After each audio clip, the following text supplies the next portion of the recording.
Welcome to the latest episode of Millennial Money. Now, this episode I wanted to talk about diversification and introduce the idea of asset allocation. So what is diversification when you invest? Now, when you invest money, you have a choice of what type of asset you invest in. Now, an asset is something like, it could be cash, so that could be savings, it could be something like property, it could be things like gold, or it could be bonds that we've talked about on a previous episode, or even shares, equity.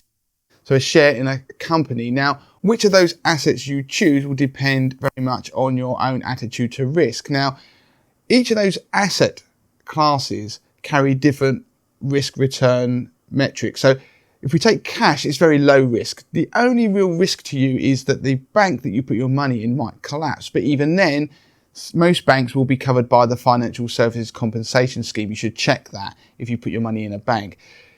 If you move up the spectrum and start going to bonds and end up towards things like equity, or even if you went to this crazy stuff like you might go to fine arts or wine and things like that, as you go up that spectrum, the risks increase, and that means you've got a greater chance of actually losing money. And with the greater risk, of course, comes greater opportunity to make money as well as lose it. Now, depending on your attitude to risk, you will pick which assets you might want to invest in. You don't have to pick just one. You could pick a bit of each. And now that combination will depend on your attitude to risk. So if you are somebody who appreciates the risk, wants to try and make a bit more return, accepting the fact you might lose money along the way, you might opt for more of the assets towards the higher end of the spectrum. If you're somebody who's risk averse, then you'll go down the lower end. But by putting assets together, you can diversify your portfolio. So this is a diversification because not all the assets move in the same direction. So for example, if the stock market is going up and there's a lot of reward for the risks that are being taken out there,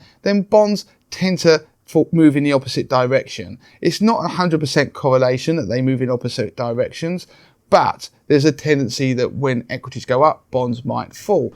By picking a range of assets, so diversifying your portfolio and picking different asset types that move in different directions that are uncorrelated. So maybe when one moves up, the other might move down. It means that you diversify the risks. So if there's a stock market collapse, if all your money was in the stock market, you'd lose a lot of money. But if you're holding other assets, then it minimizes those downside risks, but it also therefore tempers some of the upside as well. So diversifying is all about risk management. And of course, the asset mix, the asset allocation that you will choose, it will very much depend on your attitude to risk. But in the next video, we'll come on to how you can decide where you want your money to be invested.